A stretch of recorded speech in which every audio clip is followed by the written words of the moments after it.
Good morning, and thank you all for being here today for this press conference on the decision by the Trump administration to dismantle the Department of Education, something that is so incredibly personal for me.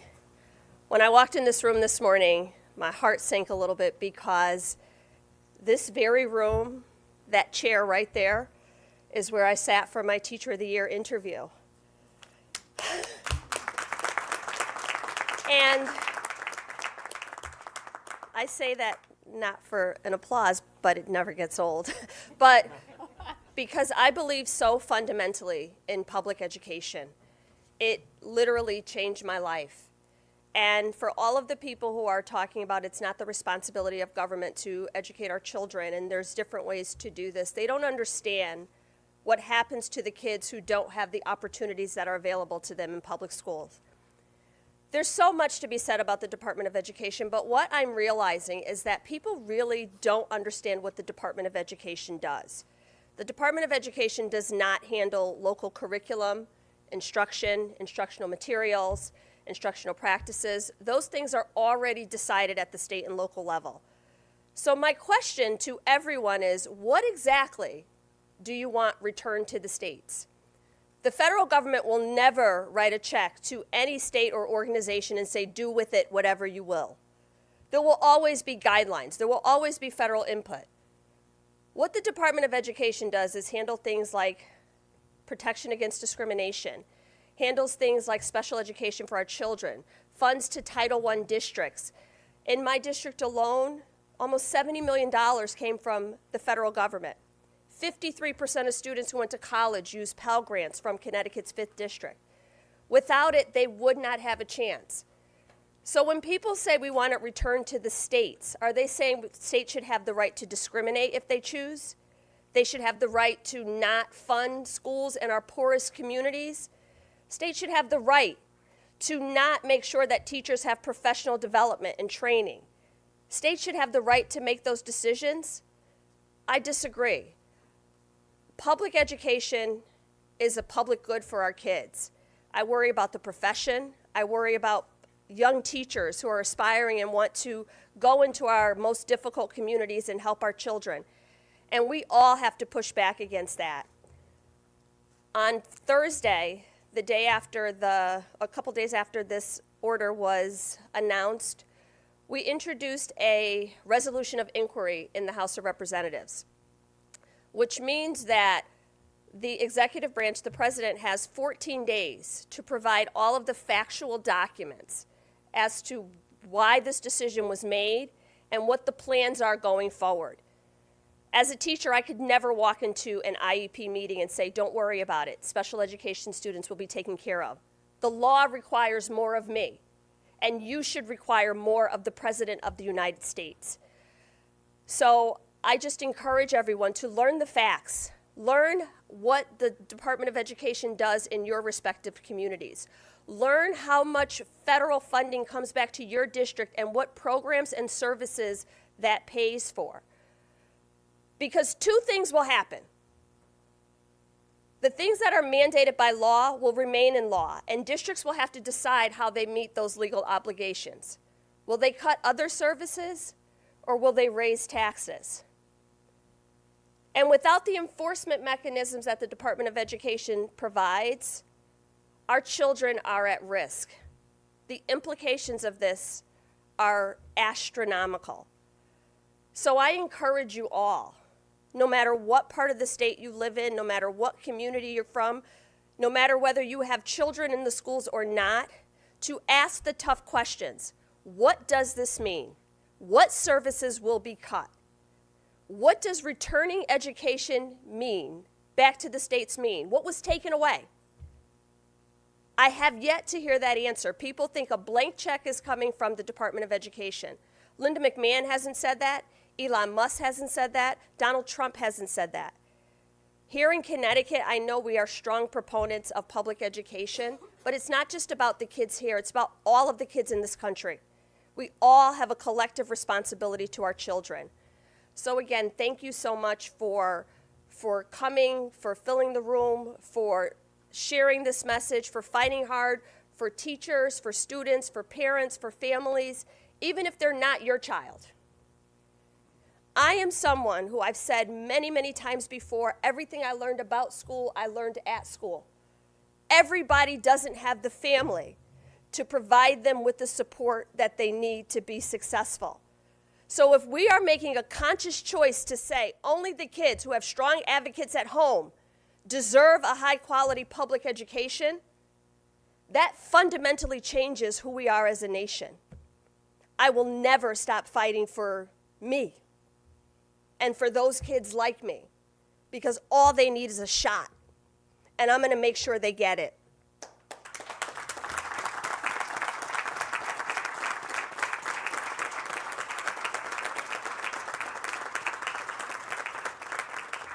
And with that, our senior senator, and I'll just say, this has been all-consuming for me.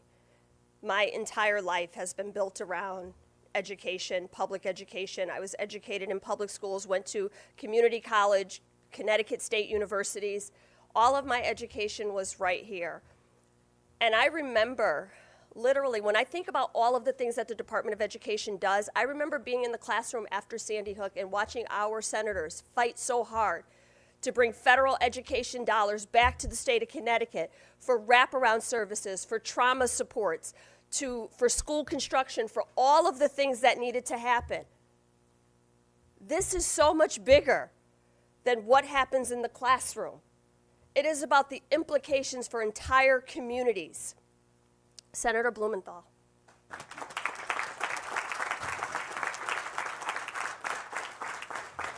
I'm so inspired and grateful to follow one of the great education leaders in the United States of America, Congresswoman Johanna Hayes. And to be here with steadfast champions of education. Connecticut should be proud of its leadership at the state level, all of your legislators, our constitutional officers, our great governor who has been so stalwart and steadfast. We know the importance of public education. We are not going to let this administration privatize it, turn it over to for-profit businesses and the profiteering loan sharks that all too often take advantage of our students. So let me come right to the point. Donald Trump and Linda McMahon and Elon Musk can't just dismantle the Department of Education because they feel like it. Congress created the Department of Education.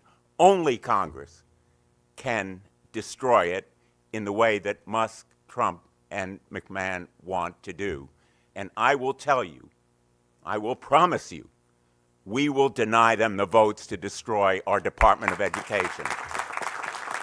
The United States Senate needs 60 votes. Republicans have only 53. I promise you, Democrats will stand against this effort to destroy American public education. We will be united, we will be strong, and we will have support from places like Connecticut where we know the importance of public education and we're willing to fight for it. And I can tell you, I've talked to my colleagues. There's just no way that we are going to allow American public education to be denigrated and degraded on our watch. And that's what Elon Musk and Donald Trump want to do. Linda McMahon is just their puppet. She's taken the job to destroy American education, put herself out of a job, but we are not going to let them do it. And let's be clear about what the agenda is here. These false claims about savings, they're just trying to move money out of American education so that they can cut taxes for the billionaires. It's really simple, folks.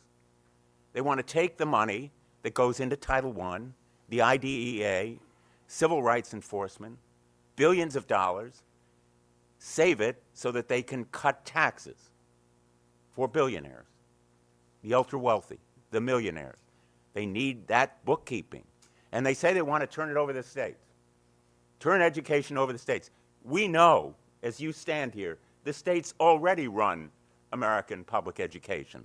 What these federal programs do is provide places like Waterbury, Danbury, New Haven, Hartford, all the communities in Connecticut, billions of dollars, including rural communities, with what they need to provide that additional support.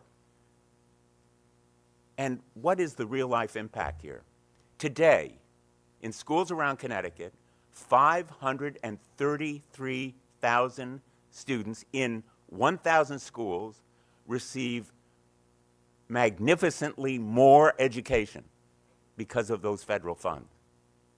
In Waterbury, it's 22% of their education budget.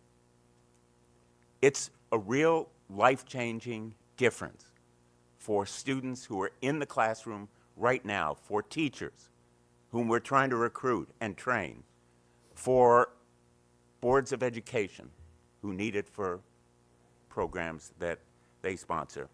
And let me say to the mayor of Danbury, Roberto Alves, who's here today, people in Danbury are going to pay higher property taxes if Elon Musk and Donald Trump succeed in dismantling the Department of Education. People in every community all around the country are going to pay higher property taxes. What they're trying to do is simply shift the burden from the federal government to local property taxpayers so they can cut taxes at the federal level. For Elon Musk and his fellow billionaires, it's a sham, it's a scam, it's a bait and switch. And Americans should be angry. I'm angry. And I can tell you, my fellow Democrats in the United States Senate are going to be angry, and we're going to vote that anger against an administration that wants to deprive our students of what they need and deserve to compete in today's world and excel as they should and make Connecticut proud. So we're going to continue this effort. I want to thank all of you for being here today. And just in case anybody needs an additional kind of footnote here, Linda McMahon said yesterday, she was interviewed on one of the talk shows, she has no problem with Robert Kennedy being responsible for administering all the vaccine programs that the Department of Education is responsible for doing. Robert F. Kennedy, the denier of vaccines' effectiveness, will be responsible for the vaccine requirements to make schools safe. Can you imagine anything more frightening and more inconsistent with the values that we espouse? Higher education, loans. They say they're going to be administered by the SBA, not the Department of Education. Who's going to be the quality checkers to prevent fraud in higher education loans? Well, the SBA is firing 63% of its staff. Department of Education is firing half of everybody who works there. We are seeing the decimation of public service as we know it, and it's a terrible lesson for our students. But we're going to stand strong against this administration, inspired by all of you who are here today. Thank you so much. I'm really proud to introduce our great governor. Thank you.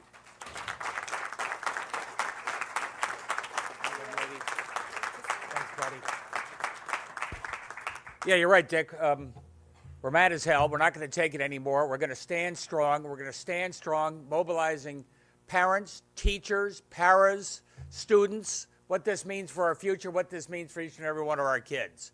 And thankfully, we have Jahana Hayes leading the charge, not only in Connecticut, but down in Washington, D.C., the greatest champion public education that our kids and our teachers have, and every day fighting to make sure that we don't deprioritize education. It's just incredible in this day and age that the Trump administration wants to deprioritize education.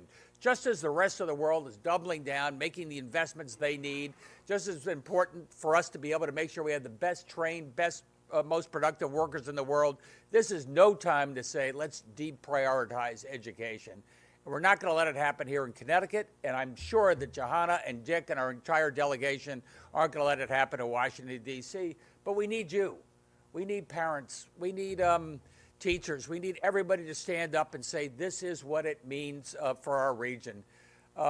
Look, this is $500 million plus. This is what the impact would be if they just cut out the support we get from the Department of Education. Those go to some of our most underserved kids and some of our disadvantaged communities. It's probably 24, 25 million, say, to Waterbury alone. How do you make that up? A lot of this IDEA goes to kids with special needs. These are special kids. They deserve that extra attention. That's how we make sure that everybody gets a fair start at the starting line of life. And that's what they're putting at risk right now. In all this herky-jerky policy stuff, it just puts an incredible cloud of anxiety over our amazing teachers who fight every day to make sure we have the best schools in the country right here in Connecticut. So that's why I'm really proud to be with each and every one of you. I want to make sure we stand tall for Connecticut. And by the way, call your friends in some of those red states, because they're going to get hammered as well. With that, let me just introduce Susan Bysiewicz and then Beth By. Both of them know something about early childhood education. And by the way, Head Start would be at risk as well. Not going to let it happen. Thank you.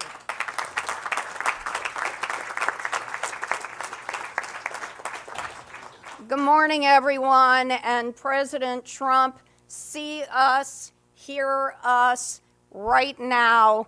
We are not going to let you dismantle public education in the state of Connecticut and across our country. I am so proud to be here with our former Teacher of the Year for our entire country and our fabulous Congresswoman, Johanna Hayes, and all of these leaders who are standing before you and sitting in this room.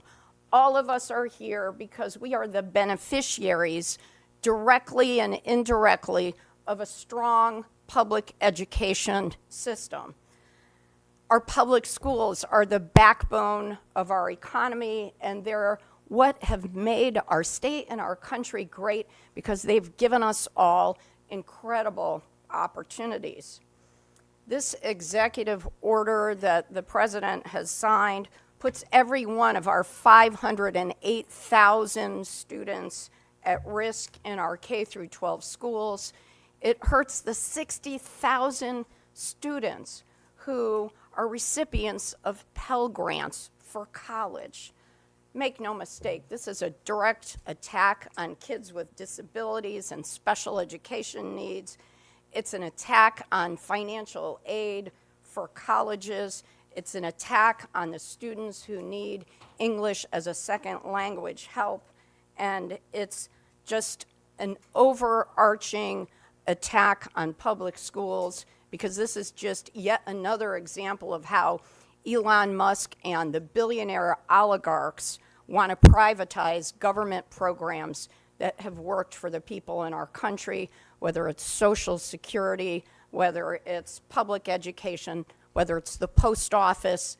They're coming for all of it, and we say no, and we are united in that fight. I want to say another thing, because people should also understand that the Department of Education and the Department of Agriculture are also about feeding our kids in public schools. During the pandemic, the Biden administration put a program into place to allow farmers in every state across the country to provide food to kids, milk, fruit, vegetables, healthy food. That's at risk, and that is just catastrophic for our farmers in Connecticut and across the country, and for the 1 in 7 kids in our state that are hungry. So yes, it's about education, but it's also about feeding our kids and making sure that they have the nutrition they need so they can learn and do well on all of those standardized tests and be successful in school. So we're standing strong against these short-sighted, unconscionable, and catastrophic proposals. And it is my pleasure to introduce the person who is also in charge of the future of our youngest children, And that's Beth By, our great commissioner. Thank you. First off, a big thank you to Congresswoman and Senator for bringing us together here today. There's a lot on your shoulders, and there are no two better people to be standing there for Connecticut as well as the rest of our delegation. In Connecticut, we talk a lot about March Madness. It's a big deal, right? This is March Madness, that I am standing here before you today talking about the Department of Education being dismantled when it oversees birth to 3. We also talk a lot in this building about how business says we need predictability and reliability so we can plan. This president is bringing nothing but unpredictability and unreliability. And in early childhood, these parents are relying on us. If you have a baby with Down syndrome or you have a 3-year-old with autism, birth to 3 is your friend and your champion. I'm taking a chance here, but raise your hand if your family has benefited from birth to 3 services. Many, many. Right now in Connecticut, over the last 6 months, 7,000 children have gotten special education services from birth to 3, delivered in their homes or at their child care programs. Wherever that child and family need help, birth to 3 is there. We have about $6 million that we get a year from the Department of Education just for birth to 3, and another $13 million in Medicaid, and we've all heard about those Medicaid concerns. This is madness. On top of that, we get $2 million to train those birth to 3 providers to work with families, to provide the best speech therapy, the best physical therapy that those young children need. The fact that we're standing here today talking about dismantling the agency that supports our state in overseeing that is madness.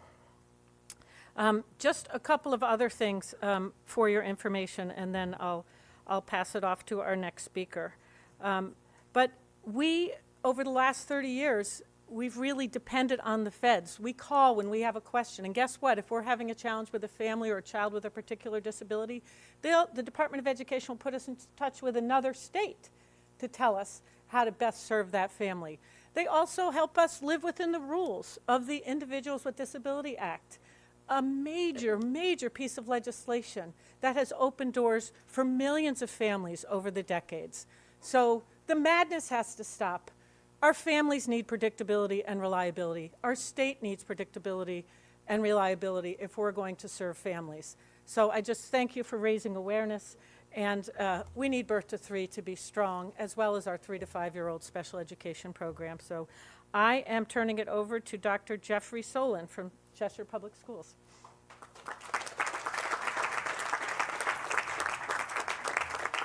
Thank you, Commissioner, and good morning, everyone. I'm before you today as an unregistered voter. I've spent 30 years dedicated... Secretary of the State can fix that right now for you. Unaffiliated voter, excuse me. I am registered. Yeah, trust me, going to school and being an educator has taught me the power of using my vote. And I've spent nearly 30 years dedicated to helping every student and family who walk through our schoolhouse doors as a public educator. The gutting of the Department of Education should give every American pause.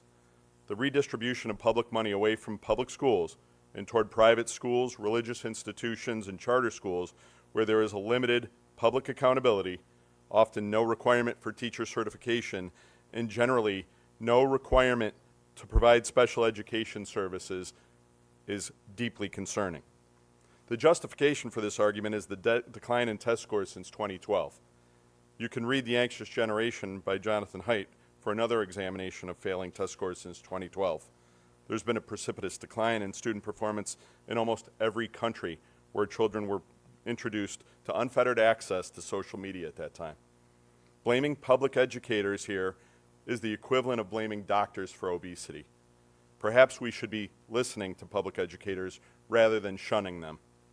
Public education is and must remain a cornerstone of our democracy. While education is primarily a state and local responsibility, the federal government has historically played an essential role in protecting student rights, promoting access for all, and supporting critical programs for our most vulnerable learners. The prospect of weakening or eliminating that support is deeply concerning. Connecticut superintendents and teachers will continue to partner with the Connecticut State Department of Education to support each and every one of our students. Our families depend on it. Please welcome from Waterbury, Mirabel Rodriguez.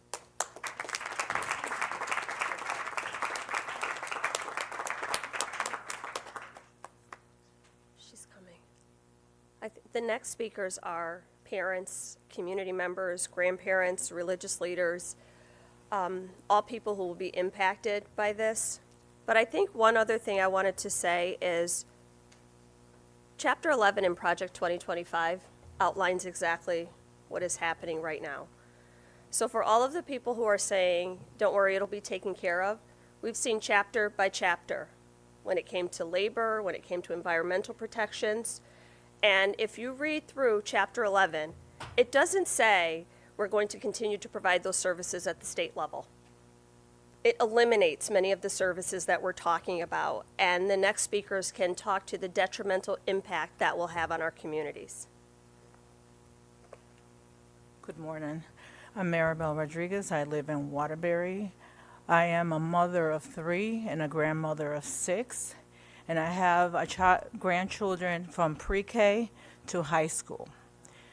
Once I heard of what Donald Trump did, I was very concerned, and I appreciate Johanna Hayes and Governor Lamont calling it out. It's dismantling our public education. Our children deserve better. I understand that birth to 3 is really important because I have one of my grandchildren that use birth to 3. We need these services for our children. We need our children to succeed, not just some children, but all children in our country.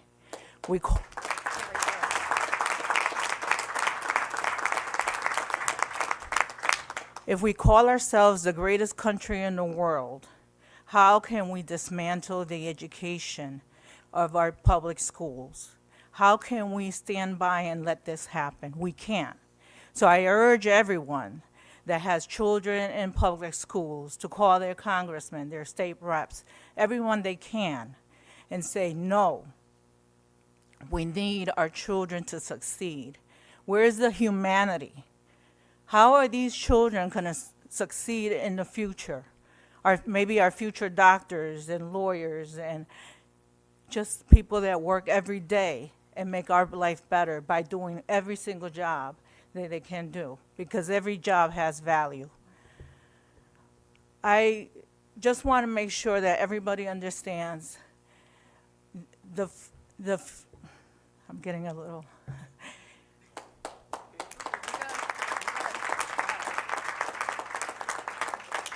I'm going to get a little more personal here. I'm going to say that as a child that grew up in the 70s in the public schools, I was one of those children that went to school without eating. I know what it is to be hungry in school and not be able to learn because you're hungry. So I appreciate all these programs that these elected officials have done to help us, to make sure that we all thrive. And I know when I heard that they were starting to feed breakfast to the children in school, I said, thank God. They deserve to have a hot meal, because not everybody can have a hot meal at home.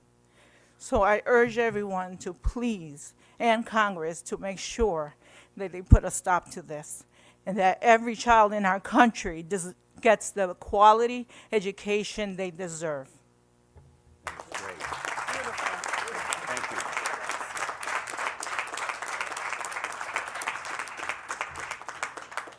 Good morning, everyone. My name is Sean Mosley. Currently serve as a school administrator in Waterbury Public Schools. Waterbury Public Schools is a Title I district. I'm joined today by our interim superintendent, Dr. Darren Schwartz, other officials from our education department, our local and state delegation. And I'm here today because my heart is heavy. I'm standing with our congresswoman, our federal delegation, our state delegation, state officials, local officials, I see there are teachers here, educational advocates. We're all standing in unison because our hearts are heavy. I'm hearing, in seeing, in reading, that there are plans to dismantle our nation's Department of Education. I want you to hear me for a second again. There are plans to dismantle our nation's Department of Education. I wouldn't have imagined I'd be standing in a room in 2025 in the state of Connecticut, in the United States of America, talking about the dismantling of the Department of Education. I believe in this country. I believe in the United States of America. You tell a lot about a nation by how it treats and supports its most vulnerable population, including its children. I work in a Title I district. I taught in a Title I district. I'm an administrator in a Title I school. I graduated from a Title I high school. Every day I go to work, I'm working with students, teachers, other administrators, and families, and I'll say that again, families who need us, all of us, and who need the support of our boards of education, our state boards of education, but also our federal Department of Education. You see, when you dismantle something, that means you don't love it.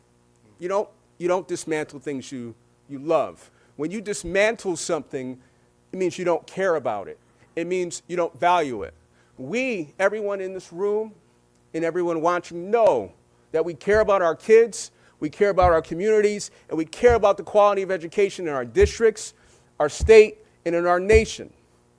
The Department of Education holds states to standards, and standards are important.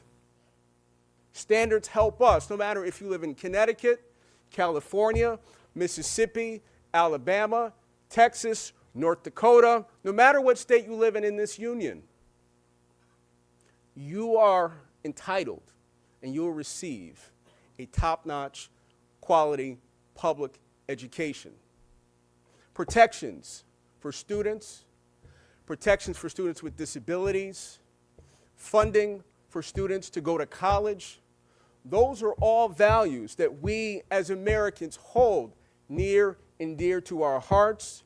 Dismantling the Department of Education would dismantle all of those programs, but it would dismantle the hopes and dreams of our families in our nation. I'm always going to ride or die for public education. I'm always going to stand with those who stand up for what's right, for our children, our families, and our communities. And I'm always going to be here, as you all are today, to speak up and to speak out. We can't let forces, no matter how great they may seem, destroy what we build. Yes, the 10th Amendment allows for states to control how education is administered. But it's Article 1 of the Constitution that charges our Congress to do what's best for the general welfare of our nation. And that includes educate and appropriate funds. And that includes doing what's right for our children. This is not a Democrat issue. This is not a Republican issue. This is not an independent issue. This is a people issue. This is a human issue.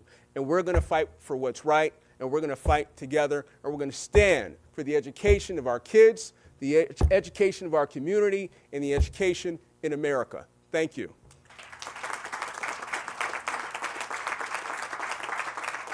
At this time, I'm going to call up one of our faith leaders in the city of Waterbury, Pastor Antoine Richardson of the Zion Baptist Church.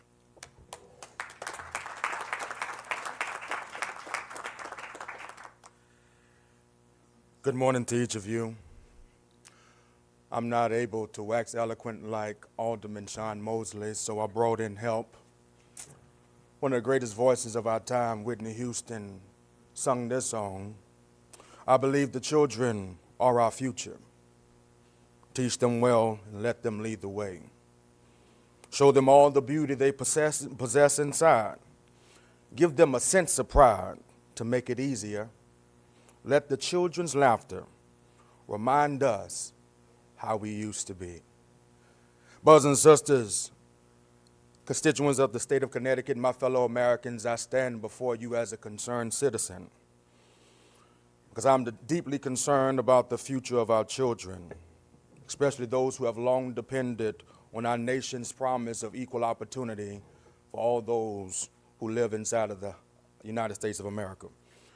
President Trump's decision to dismantle the Department of Education is just not myopic, it's moral failure. I keep hearing the term illegal, how it is illegal for him as President of the United States of America to dismantle the Department of Education. But not only is it illegal, might I suggest to you, brothers and sisters, that it's downright irresponsible. It is the highest disregard for responsibility, and it comes from the highest office in the free world. It's abandonment of the government's most sacred duties, ensuring that every child, no matter their zip code, no matter their race, no matter what side of the tracks they come from, have equal access to education. The Department of Education, watch this, was never meant to be weaponized as a political tool. It was created to be a safeguard for people who do not have the access and privilege that others do not have. Let's be clear. We all know who bear the weight of this decision. It's not the wealthy families who can afford private schools or hire private tutors. It's not the privileged who have the options and resources to access to higher education. It is the impoverished students in rural America and in the inner cities. It is the children whose family who have disabilities and rely on federally enforced protections to get a fair chance. It is the families who depend on Title I funding to keep their underfunded schools afloat. It is students who, like me, once relied on Pell Grants to have a fair chance at higher education. We should dismantle the president, that's what I should say.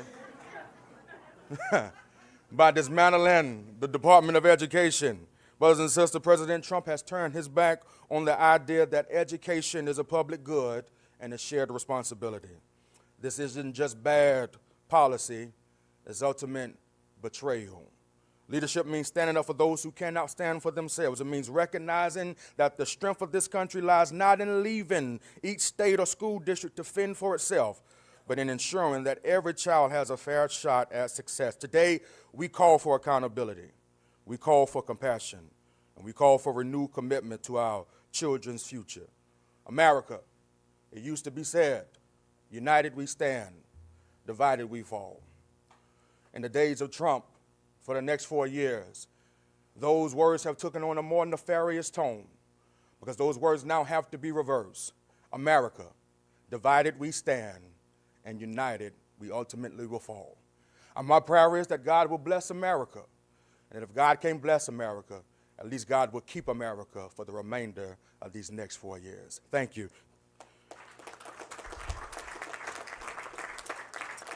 We now call on Jonathan Costa, the Executive Director of Ed Advanced Litchfield. Thank you. So the speaker order was by height, so you won't be surprised that I'm the last speaker.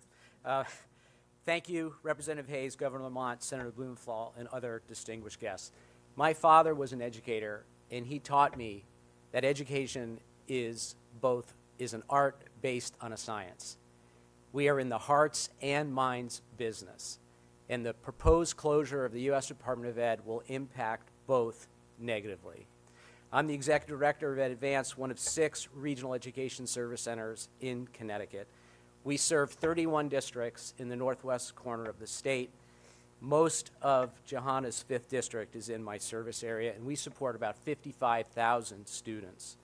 My annual budget, which includes no guaranteed funds, is $58 million, and about 12% of that comes through competitive grants sponsored by the United States Department of Education. Our Head Start program. We have a student mental health program that provides 16 social workers to rural communities in the northwest corner. All of this at risk because of these proposed cuts. Our largest district is Danbury, with over 12,000 students. They depend on almost $9 million a year of their funding to support their children, and most of that funding provides support for the neediest students in that district. In my region's northern areas, much more rural, I have 4 districts with less than 100 students. These districts rely on REAP, the Rural Education Achievement Program, to provide and support professional learning in districts that are often too small to provide it for themselves. This is the time of year where annual REAP applications are submitted. And 2 weeks ago, there was the annual call from the department, a webinar, to provide guidance on this year's application. Nobody from the United States Department of Education showed up for that call because a week before, 50% of them were laid off. That empty screen, that no-show on an informational webinar, brings us to the other side of the story. And that's the way these cuts will impact the way we feel about education. Even if we don't lose our funding, what will be lost, regardless of the money, is a sense of priority. What is the priority of public education in the United States of America? Regardless of what happens, with no staff at the DOE, there will be questions that go unanswered, there will be problems that go unsolved, and there will inevitably be students and teachers in need of help who will not receive it. In the end, the most important thing an educator can do for their students is to provide them hope, to be a light that can motivate them to pursue something better for themselves and their future. Beyond money, what message does it send when the only agency in the federal government designed to keep that beacon lit has its windows shuttered and the lights turned off? We are better than this as a nation, and I applaud everyone here today for joining the effort to keep the light of hope on for students here in Connecticut and throughout the rest of the country as well. Keep shining your light, and thank you for being here and fighting for all of our students in this perilous time for public education. Thank you, Johanna, for having me. Yeah.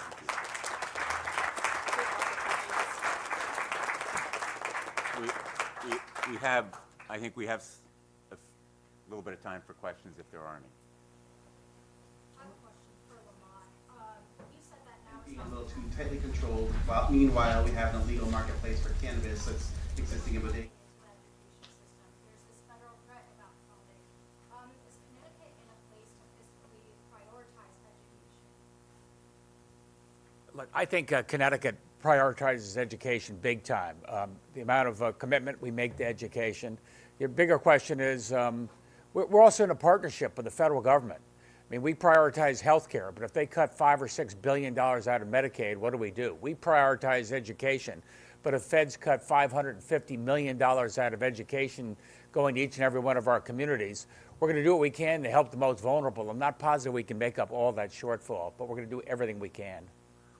Also, Governor, what is the exact number, one more time, on the exact number that's at risk in Connecticut? In other words, there's been a lot of numbers mentioned here today. Obviously, the student loans are going Title I IDEA, that's about $550 million, I think. On top of that, you have the Pell Grants, which is a few hundred million. Does anybody More than know? that. More than that, thank But you. also, it's not Pell just. Grants alone are 60 million, and then there's student loans, which are about 500 million. Thank you. And these are Connecticut students in peril. Their loans are in peril. And I just want to mention one other thing, because we haven't talked about the teachers of Connecticut.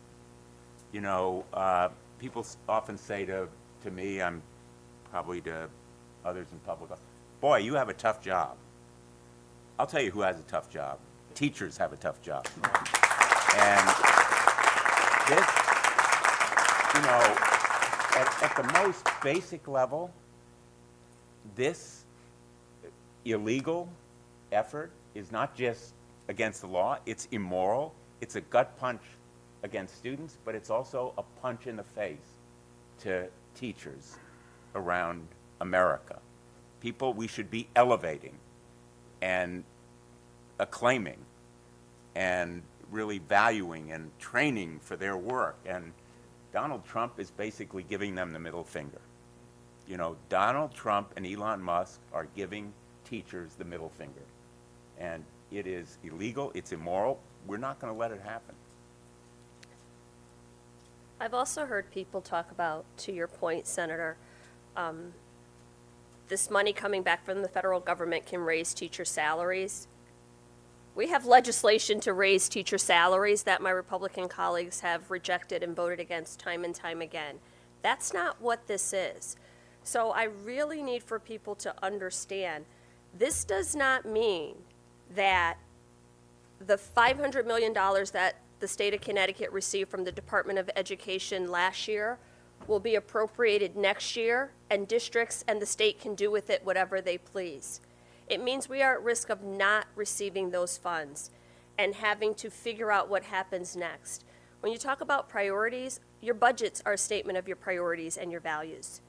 And what is happening right now is showing that we do not value public education. I think the governor has said a couple of times that right now it comes at a difficult time because states are putting their budgets together, right? So there's money that has to be accounted for, and if there's a shortfall somewhere else, other states have to be filling this as well, though. But And we that's must be why this hearing is from so them. irresponsible. Anyone who, literally, the fiscal year in a school, by June, you're planning for next year. So for Linda McMahon to make that announcement and the president to sign the executive order with no plan about what happens next is beyond irresponsible. This taking a chainsaw to the Department of Education without reading the fine print. As a teacher, I could never walk into an IEP meeting and say, don't worry, our special education students will be well taken care of. The law requires more from me as a teacher. So as districts are planning for next year, for her to not have a detailed plan, which is why, again, we introduced this resolution of inquiry, because we need a fact-finding, all the memos, the emails, all of the information that you're using to make these decisions, and then what does that look like going forward? I don't know about anybody else in this room, but I'm going to need a little bit more than Robert F. Kennedy's word that he's going to make sure that students with special needs are cared for and have everything that they need.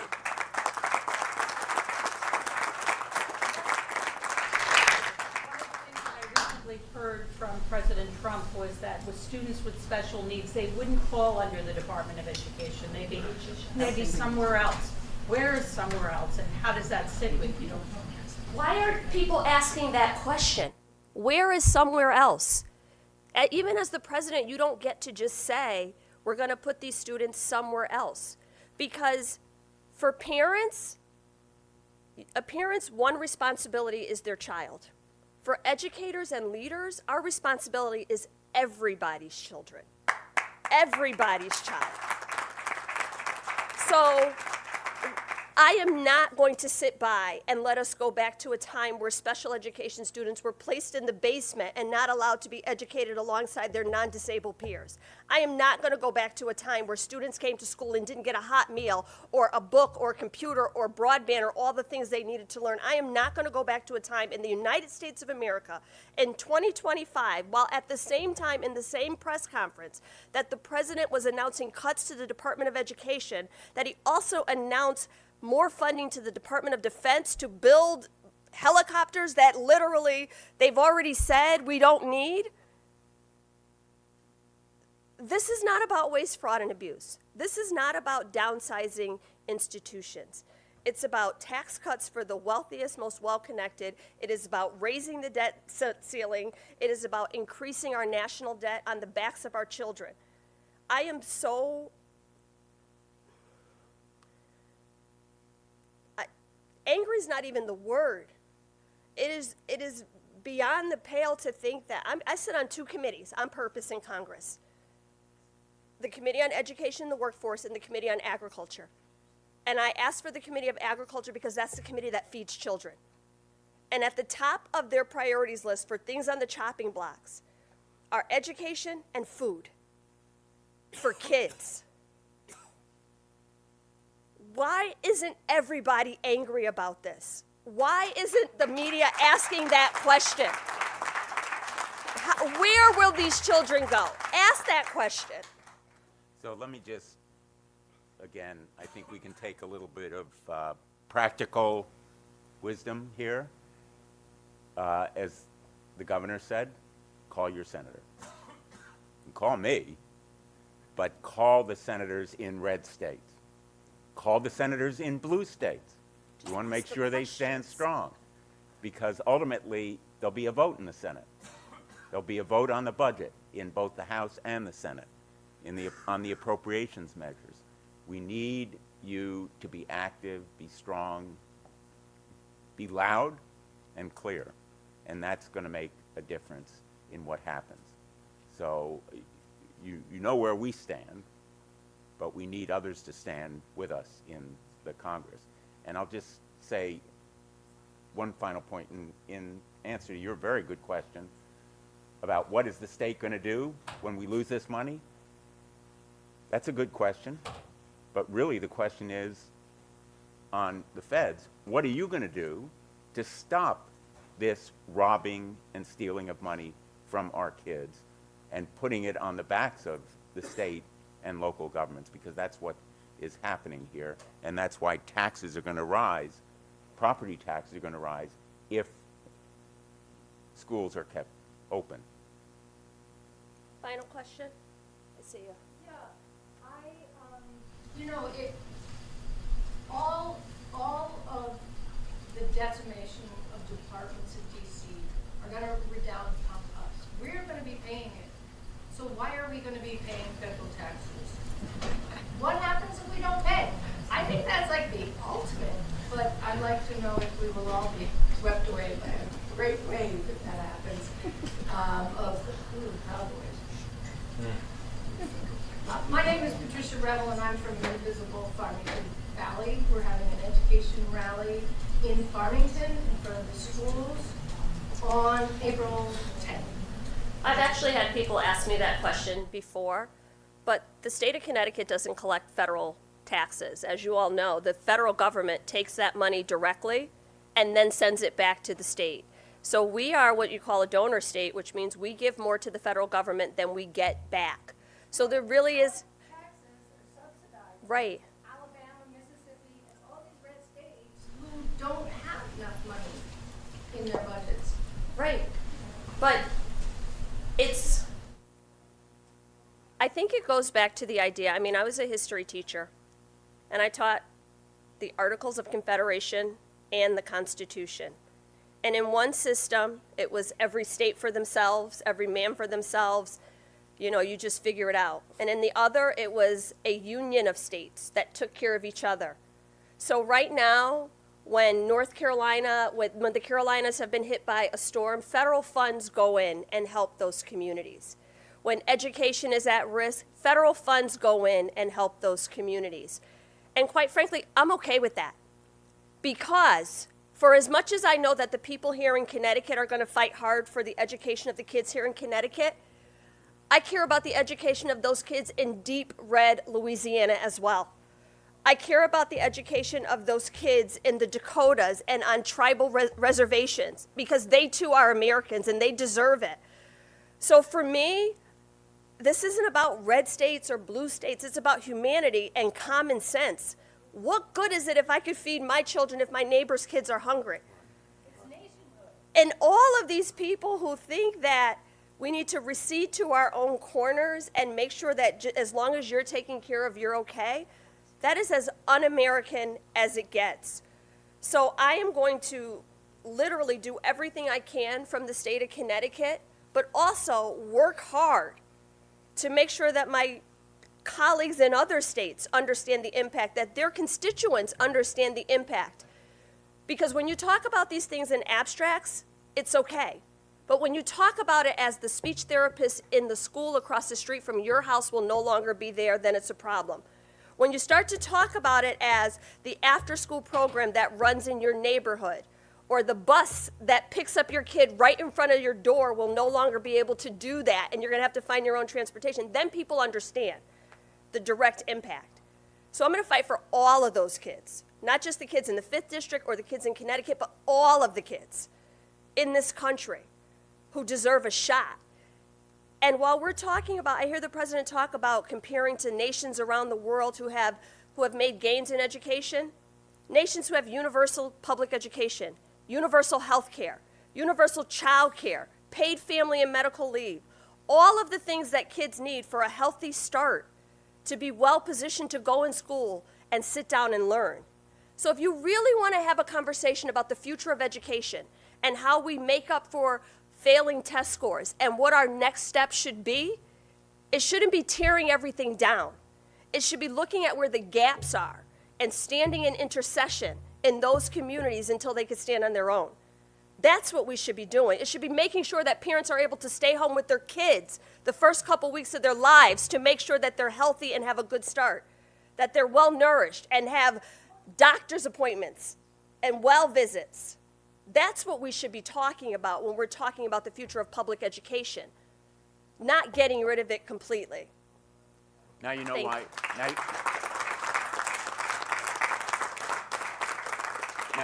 Now you know why she was Teacher of the Year. Thank you. Thanks, everyone.